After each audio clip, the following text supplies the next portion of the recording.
ጤና ይስጥልን እንደምን አምሽታችኋል ውድ ተመልካቾቻችን ከአባይ ቴሌቪዥን የሚተላለፍላችሁ የዕለት ሐሙስ ሚያዝያ 22 ቀን 2018 አውደ ዜናችን ተጀምሯል።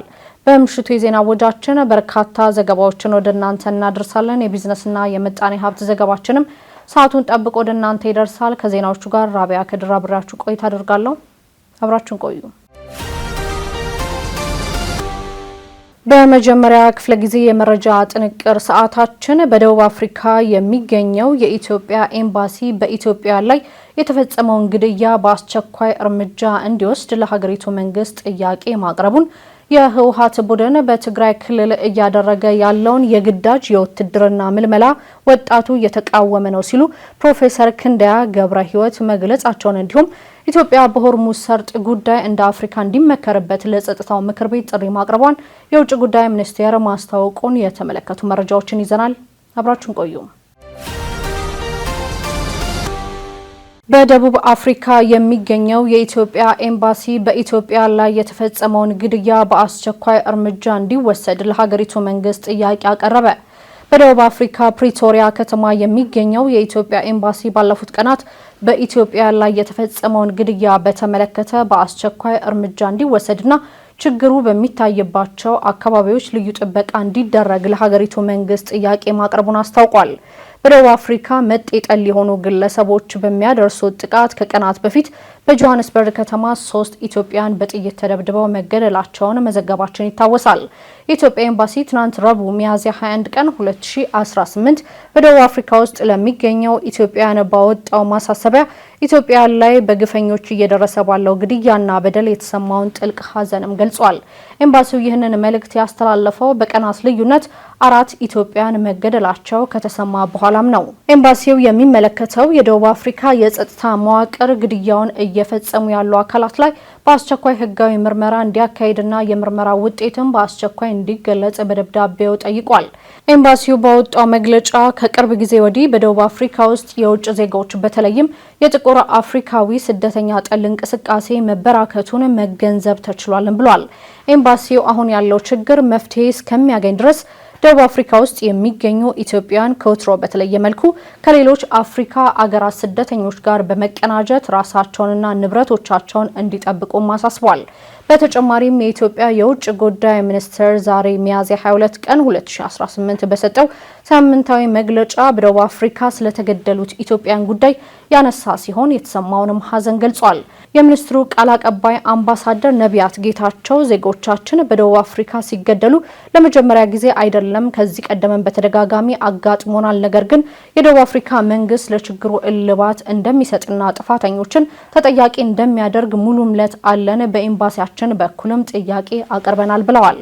ከዜጎች ጋር በተያያዘ በደቡብ አፍሪካ ከዚህ ቀደምም እንዲህ ያሉ ችግሮች የማገርሸት ባህሪ ያላቸው ከዚህ ቀደም አጋጥመዋል። በሚያሳዝን ሁኔታ ዜጎቻችን እንደ ሌሎች የውጭ ሀገር ዜጎች የዚሁ ችግር ሰለባ ይሆናሉ። በየጊዜው መንግስት እዛ ደቡብ አፍሪካን በተመለከተ በተለይ ፕሪቶሪያ ውስጥ የኢትዮጵያ ኤምባሲ አለ። እጅግ በርካታ የኮሚኒቲ አባላት አሉ። የተለያዩ የኮሚኒቲ አደረጃጀቶች አሉ። እንግዲህ ችግሮች በሚያጋጥሙበት ጊዜ እንደ ኮሚኒቲ ትናንትም በኤምባሲያችን መግለጫውን አይታችሁት ይሆናል።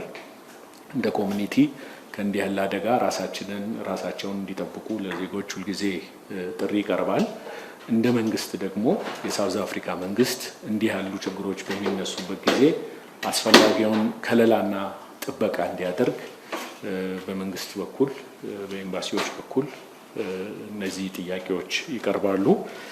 የሳውዝ አፍሪካ መንግስትም ይሄንን ችግር እልባት እንደሚሰጥና ጥፋተኞችንም ተጠያቂ እንደሚያደርግ በእኛ በኩል ሙሉ እምነት አለን። አምባሳደር ነቢያት ጌታቸው አክለውም ኢትዮጵያን ዜጎች ከጥቃቱ ራሳቸውን እንዲጠብቁ ድጋፍና ትብብር እየተደረገ መሆኑንም ጠቁመዋል። የህወሓት ቡድን በትግራይ ክልል እያደረገ ያለውን የግዳጅ የውትድርና ምልመላ ወጣቱ እየተቃወመ ነው ሲሉ ፕሮፌሰር ክንደያ ገብረ ሕይወት ገለጹ። በትግራይ ክልል የተፈጠረውን ፖለቲካዊ ውጥረትና በህወሓት ቡድን እየተደረገ ያለውን የጦርነት ቅስቀሳ አስመልክቶ የስምረት ፓርቲ የውጭ ግንኙነት አስተባባሪ ፕሮፌሰር ክንደያ ገብረ ሕይወት በሰጡት አስተያየት እብደት ቀጥሏል ብለዋል። ፕሮፌሰር ክንደያ በማህበራዊ ትስስር ገጻቸው በትግርኛ ቋንቋ ባሰፈሩት ጽሑፍ እብደት ያሉትን የቡድን እንቅስቃሴም አውግዘዋል። በመልእክታቸው ስለ ፕሪቶሪያ ስምምነት ያነሱት የፓርቲው የውጭ ግንኙነት ኃላፊ በወቅቱ የጦር አዛዦች ሳይቀሩ ስምምነቱ እንዲፈርሙ ከፍተኛ ግፊት ያደርጉ እንደነበረም ገልጸዋል። ይሁን እንጂ ስምምነቱ ከተፈረመ በኋላ በህወሓት ቡድን ማዕከላዊ ኮሚቴ ውስጥ ከመቀበል መታነቅ ይሻላል እስከሚል የደረሰ ከፍተኛ የውስጥ ክርክር እንደነበረም አንስተዋል። ፕሮፌሰሩ በወቅቱ ስምምነቱን ሲቃወሙ የነበሩ አካላት በኋላ ላይ ስልጣን ሲይዙ ግን አቋማቸውን ቀይረው ለሹመት ሲሉ ሲያጎበድዱም ታይተዋል ብለዋል። አሁን ላይ ደግሞ በፕሪቶሪያው ስምምነት የፈረሰው ህገወጥ ምክር ቤት መልሶ በመጥራትና አቅመ ደካማ ወላጆችን በአዳራሽ በመሰብሰብ ልጆቻቸውን እንዲያመጡ እየተገደዱ መሆኑንም አብራርተዋል። ፕሮፌሰር ክንደያ ይህ ድርጊት ለልማት ባልዋለበት ፍጥነት ለጥፋት ተግባር ሲሆን ግን በፍጥነት መተግበሩን ወቅሰዋል። አያይዘውም የጦርነት ነጋዴዎች ወጣቱን ዳግም ወደ እልቂት ለመማገድ ቢፈልጉም የትግራይ ወጣት ግን ነቅቶ እምቢ ለጦርነት እያለ ነው ሲሉም አንስተዋል። እንደ ማሳያም በአክሱም አካባቢ ለስልጠና ታቅዶ ከነበረው 15000 ወጣት ውስጥ የተገኘው ከመቶ በታች ነው ያሉ ፕሮፌሰር ክንደያ ወጣቶችም እንዲህ ያለውን አካሄድ መቃወማቸውን እንዲቀጥሉም ጥሪያቸውን አቅርበዋል። ፕሮፌሰር ክንደያ ባስተላለፉት መልእክት የትግራይ ጥቅም ሊጠበቅ የሚችለው በጦርነት ሳይሆን ከጦርነት በታች ባሉ የፖለቲካ ውይይቶችና ዲፕሎማሲዎች ክርክሮች መሆናቸውንም አስገንዝበዋል።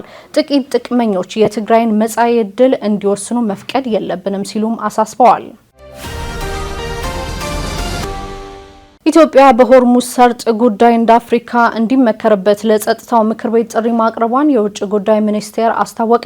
የውጭ ጉዳይ ሚኒስቴር ቃል አቀባይ አምባሳደር ነቢያት ጌታቸው ለመገናኛ ብዙሃን በወቅታዊ ቀጠናዊና ዓለም አቀፋዊ ጉዳዮች ዙሪያ በዛሬው ዕለት መግለጫ ሰጥተዋል። የውጭ ጉዳይ ሚኒስቴር ቃል አቀባይ አምባሳደር ነቢያት ጌታቸው ባሳለፉት ጥቂት ሳምንታት የተከናወኑ የዲፕሎማሲያዊ ስራዎችን በተመለከተ በሰጡት መግለጫቸው ኢትዮጵያ የአፍሪካ ህብረት የሰላምና ጸጥታ ምክር ቤት የሚያዝያ ወር ሊቀመንበርነቷን በመቀበል የተለያዩ ሀገር አቀፍና አህጉር አቀፍ አጀንዳዎችን ማቅረቧን ተናግረዋል። ኢትዮጵያ ካቀረበቻቸው አጀንዳዎች መካከልም ወቅታዊው የመካከለኛው ምስራቅ ጦርነትና የሆርሙዝ ሰርጥ ጉዳይ አንዱ መሆኑን የተናገሩት የውጭ ጉዳይ ሚኒስትሩ እንደ አፍሪካ በጉዳዩ ላይ እንዲመከርበት ለጸጥታው ምክር ቤት ጥሪ ማቅረቧንም አመላክተዋል። አክለውም ጦርነቱን ተከትሎ የመጣው ቀውስ አፍሪካን በተለይም በማደግ ላይ ላሉ ሀገራት ጉዳቱ የበረታ ነው ያሉት ሚኒስትሩ ኢትዮጵያም ይህ ጦርነት በሰላማዊ መንገድ እንዲጠናቀቅና ሰላም ወደ ነበረበት እንዲመለስ ፍላጎት እንዳላት ጠቁመዋል። በአፍሪካ ጸጥታ ምክር ቤት ሊቀመንበርነታችን ወቅት ኢትዮጵያ በወቅታዊ የሆርሙዝ ሰርጥና ወቅታዊ የመካከለኛ ምስራቅ ጉዳይ እንደ አፍሪካ እንዲመከርበት አጀንዳውን አቅርባ ውይይት ተደርጓል። በዚህም እንደ አፍሪካ ሰላማዊ ልባት እንዲበጅለት ጥሪዋን አቅርባለች።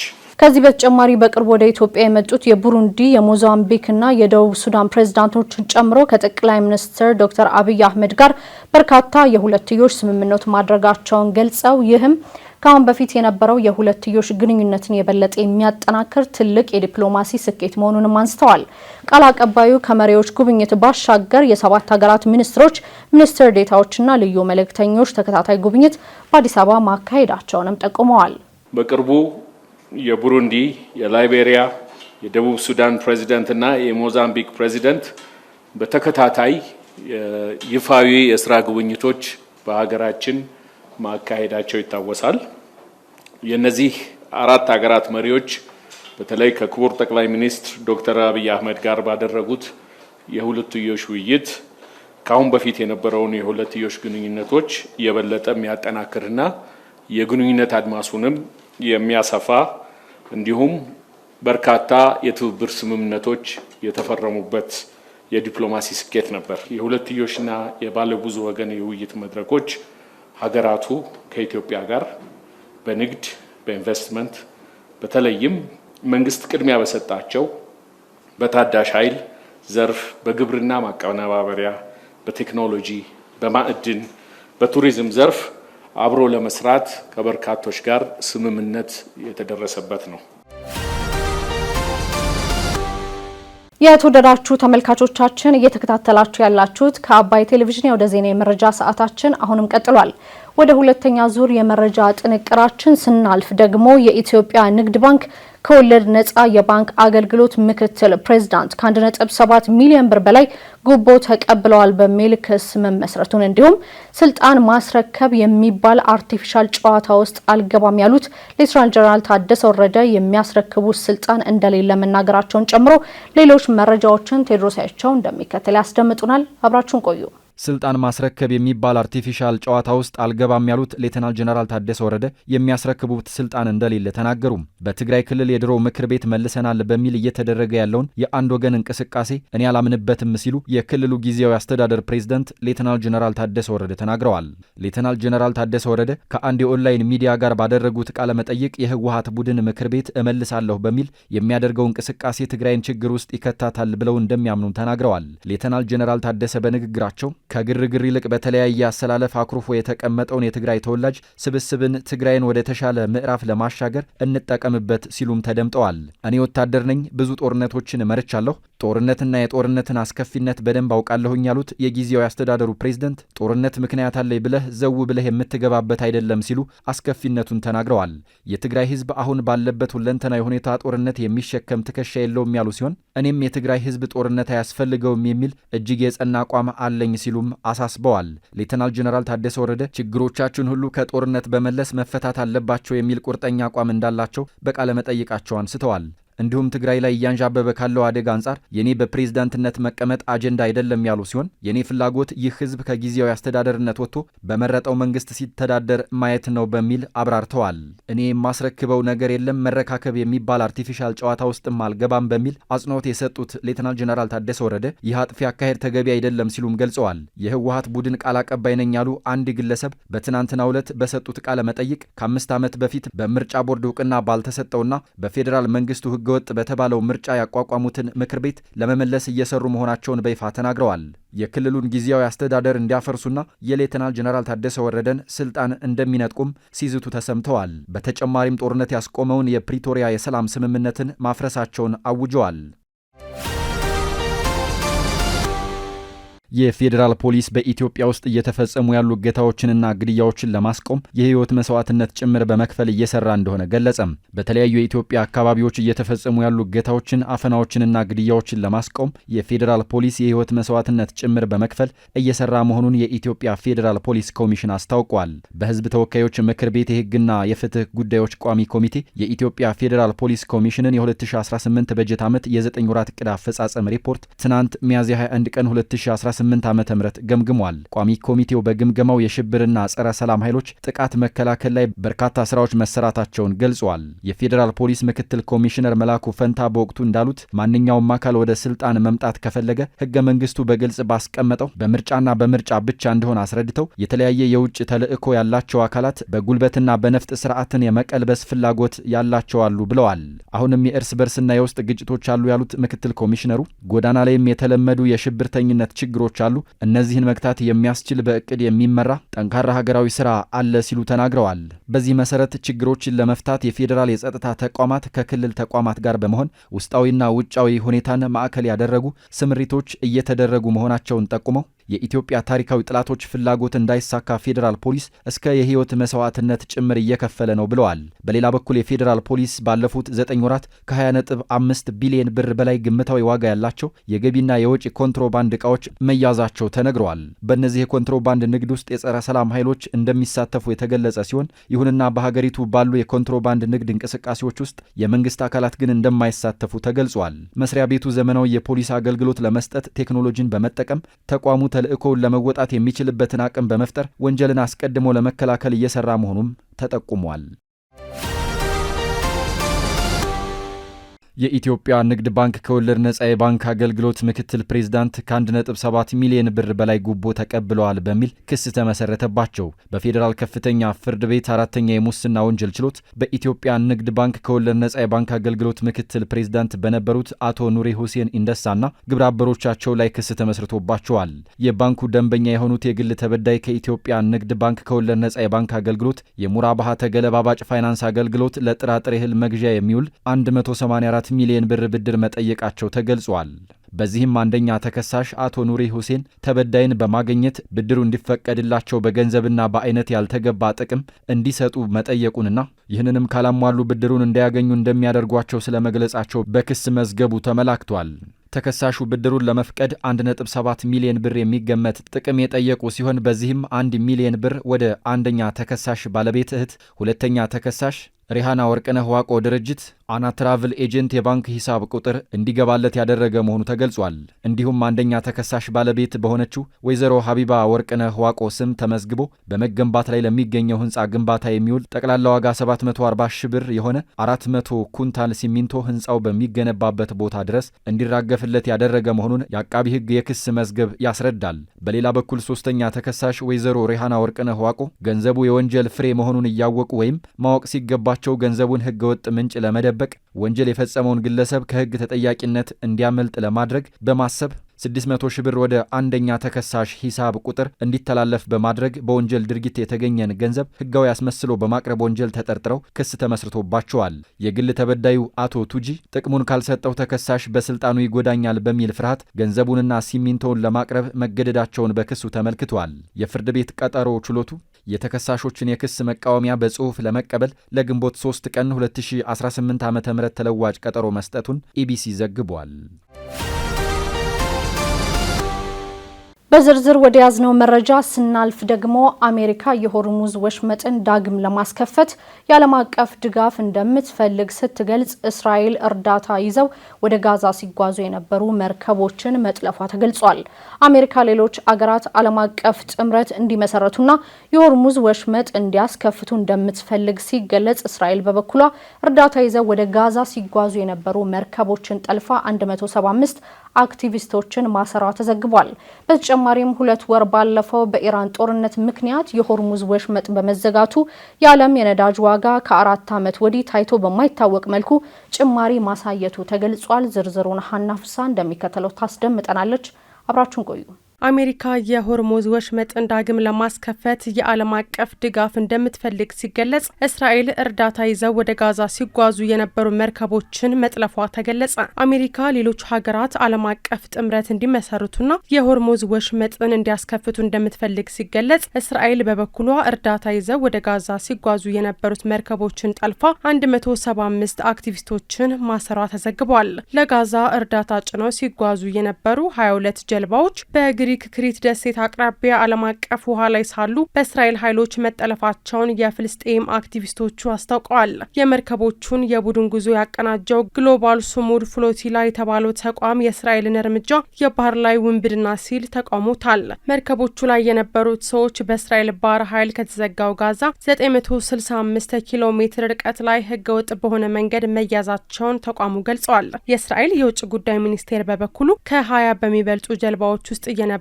175 አክቲቪስቶችን መያዙንና ወደ እስራኤል እየተወሰዱ መሆኑንም አስታውቋል። እስራኤል ጋዛ ላይ የጣለችውን እገዳ የመስበር እቅድ በመያዝ ከ2 ሳምንት በፊት የህብረት ጉዞ የጀመሩት ከስፔን፣ ፈረንሳይና ጣሊያን የተውጣጡ 58 መርከቦች ናቸው ተብሏል። የግሎባል ሱሙድ ፍሎቲላ መረጃ እንደሚያሳየው ቀሪዎቹ 36 ጀልባዎች በደቡብ ምዕራብ የክሪት ባህር ዳርቻ አቅራቢያ እየቀዘፉ ነበር ሲል አስነብቧል። የቡድኑ አባላት ከነበሩት መርከቦች ውስጥ ቢያንስ 22 ያህሉ ሙሉ በሙሉ የዓለም አቀፍ ህግ ጥሰት በሆነ መልኩ በእስራኤል ኃይሎች መወረራቸውን ተቋሙ ገልጿል። ተቋሙ አክሎም ጉዳዩን የባህር ላይ ውንብድና ሲል ገልጾ በክሪት አቅራቢያ ክፍት ውሃ ላይ ሰዎችን በህገወጥ መንገድ መያዝ እስራኤል ከራሷ ድንበር ሩቅ የሆነ ስፍራ ላይ ያለምንም ተጠያቂነት ያለምንም መዘዝ እንደምትንቀሳቀስ ያመለክታል ብሏል። የእስራኤል መገናኛ ብዙሃን ዘገባዎች በበኩላቸው የባህር ኃይሉ ለመርከቦች ማስጠንቀቂያ እንደሰጠና ትዕዛዙን ያልተቀበሉትን እንደያዘ ገልጸዋል። ይህ በእንዲህ እንዳለ አሜሪካ ሌሎች ሀገራት ዓለም አቀፍ ጥምረት እንዲመሰርቱና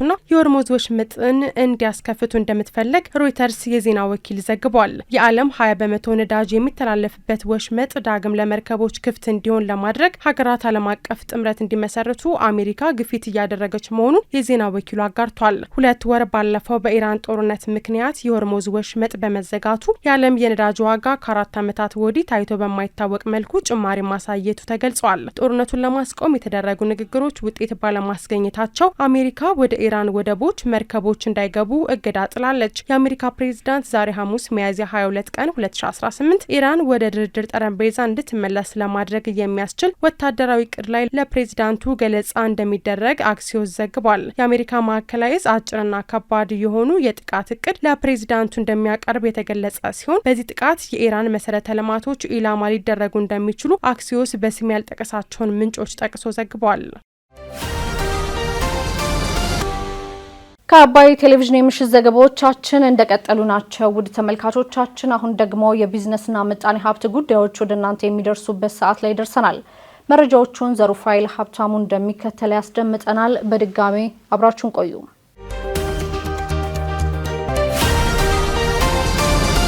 የቦሌ ዓለም አቀፍ አውሮፕላን ማረፊያ ዓመታዊ የመንገደኞችን የማስተናገድ አቅሙ 25 ሚሊዮን መድረሱን የኢትዮጵያ አየር መንገድ አስታወቀም። ኢትዮጵያ አየር መንገድ ግሩፕ የቦሌ ዓለም አቀፍ አውሮፕላን ማረፊያ ዓመታዊ የመንገደኞች ማስተናገድ አቅሙ ከ9 ሚሊዮን ወደ 25 ሚሊዮን ከፍ ማለቱን የአየር መንገዱ ዋና ስራ አስፈጻሚ አቶ መስፍን ጣሰው ተናግረዋል። ስራ አስፈጻሚው ይህንን የተናገሩት አየር መንገዱ የተመሰረተበትን 80ኛ ዓመት ምክንያት በማድረግ የደንበኞች ተሞክሮ ቀን በሚል መሪ ቃል ከደንበኞቹና አጋሮቹ ጋር የልምድ ልውውጥ ባደረገበት መድረክ ላይ ነው።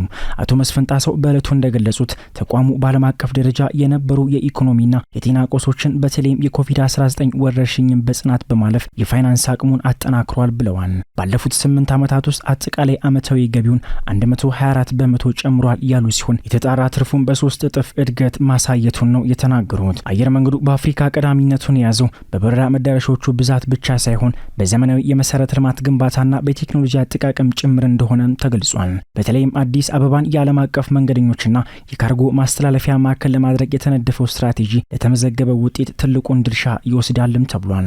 የሀገር ውስጥ ኤርፖርቶችን ለማዘመን በተሰራው ስራ 3 አዳዲስ አውሮፕላን ማረፊያዎች ተገንብተው አገልግሎት ጀምረዋል ሲሉ ተናግረዋል። የሀገር ውስጥ ኤርፖርቶችን ለማስፋፋትና ለማዘመን በተሰራው ስራ 3 አዳዲስ አውሮፕላን ማረፊያዎች ተገንብተው አገልግሎት ጀምረዋል። ሌሎች 4ቶችም በሚመጣው 2 ወር ውስጥ ግንባታቸው ተጠናቆ አገልግሎት ይጀምራሉ። 4 አዲስ የመንገደኛ ማስተናገጃ ተርሚናሎች ተገንብተው አገልግሎት መስጠት ጀምረዋል። ሌሎች 5 በግንባታ ላይ ይገኛሉ። የዕለቱ ዋና መርሃ ግብር በሁለት ምዕራፍ ተከፍሎ የፓናል ውይይት የተደረገ ሲሆን የመጀመሪያው ምዕራፍ በከፍተኛ የመንግስት የሥራ ኃላፊዎች የተመራ ሆኖ አየር መንገዱ ለሀገር ኢኮኖሚ እድገት ስላበረከተው ስልታዊ ሚና ላይ ማወያይቷል። በሁለተኛው የፓናል ውይይት ደግሞ በመንገደኞችና በታማኝ ደንበኞች መካከል የተካሄደ ሲሆን ደንበኞቹ ከአየር መንገዱ ጋር ያላቸውን የቆየ ታሪክ እንዲሁም ልምድ ያካፈሉበት መድረክ ሆኖ ተካሂዷል።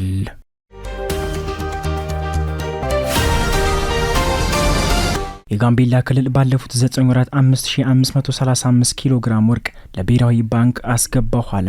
የጋምቤላ ክልል ማዕድን ቢሮ ባለፉት 9 ወራት 5535 ኪሎ ግራም የወርቅ ምርት ለብሔራዊ ባንክ ገቢ ማድረጉን ገልጿል። የቢሮው የ2018 በጀት ዓመት የ9 ወራት እቅድ አፈጻጸም ሪፖርት የክልሉ ርዕሰ መስተዳድር አለሚቱ ኡሙዶ በተገኙበትም ቀርቧል። ወይዘሮ አለሚቱ ኡሙዶ በዚህ ወቅት በክልሉ ባለፉት 9 ወራት በባህላዊ በልዩ አነስተኛና በወርቅ አምራች ኩባንያ የተመረተ 5535 ኪሎ ግራም የወርቅ ምርት ለብሔራዊ ባንክ ገቢ መደረጉንም ተናግረዋል። በዘርፉ የታየውን አፈጻጸም ካለፈው ዓመት ጋር ሲነጻጸርም ከ1278 ኪሎ ግራም በላይ ብልጫ እንዳለውም ጠቁመዋል። የወርቅ ማዕድን ሀብት እንደ ሀገር ልዩ ትኩረት ከተሰጠባቸው ዘርፎች አንድ ነው ያሉት ወይዘሮ አለሚቱ በክልሉ ያለውን ሰፊ የወርቅ ማዕድን ሀብት ልማት በማዘመንና ከብክነት በመታደግ ጥቅም ላይ ለማዋል ሰፊ ጥረት እየተደረገ መሆኑንም ገልጸዋል።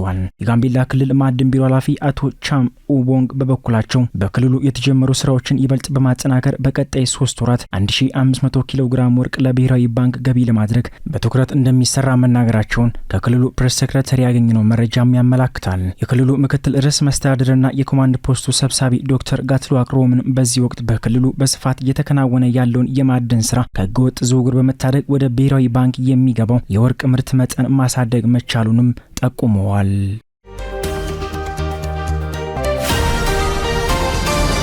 መክሊት ማይክሮ ፋይናንስ ኢንስቲትዩሽን አክሲዮን ማህበር በአዳማ ከተማ ያስገነባውን ዘመናዊ ህንፃ አስመረቀም።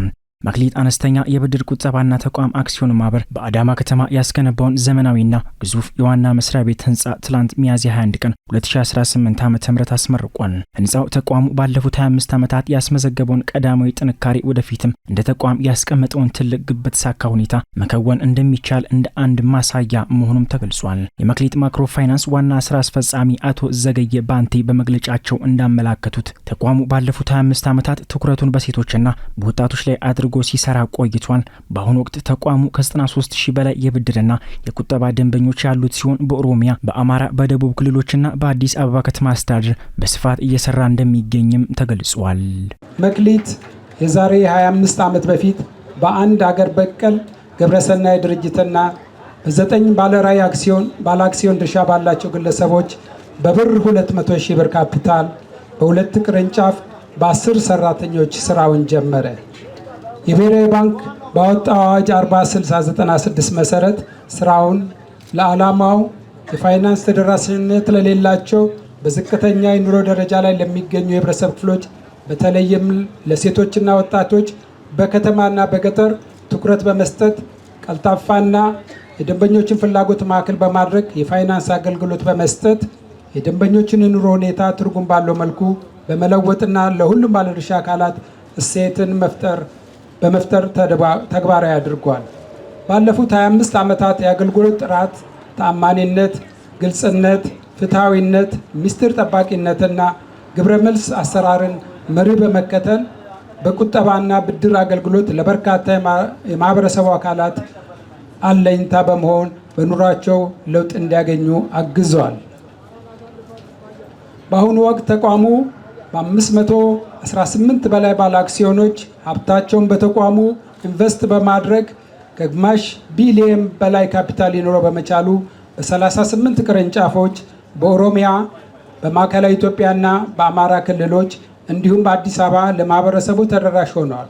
የተቋሙ የቦርድ ሰብሳቢ አቶ ታምራት ጥሩነህ በበኩላቸው ተቋሙ ባለፈው ዓመት አስቸጋሪ በነበረው የኢኮኖሚ ሁኔታ ውስጥ እንኳን 54 በመቶ የአክሲዮን ትርፍ ማስመዝገቡን የገለጹት ሰብሳቢው በቀጣይም ተቋሙ ወደ ካፒታል ገበያ ለመግባት የምዝገባ ሂደት ላይ መሆኑንም አብስረዋል። ተቋሙ በአዳማ ከተማ ያስገነባውን ባለ 5 ወለል ህንጻም ለንግድና ለራሱ አገልግሎት ክፍት ያደረገ ሲሆን በህንጻው ላይ የተከፈተው ቅርንጫፍ ላለፉት ዓመታት ተቋሙን በትጋት ባገለግሉበት ወይዘሮ ነጻነት መንግስቱ ስምም ሰይሟል። ተቋሙ በ2018 ዓ.ም እስከ ሰኔ 30 ወር ባለው ጊዜ 150 ሚሊዮን ብር በላይ ማትረፉን ያስታወቀ ሲሆን በባለድርሻዎቹ ይሁንታ የትርፍ ክፍፍል ሳይደረግ የካፒታል እድገት መደረጉንም ገልጿል።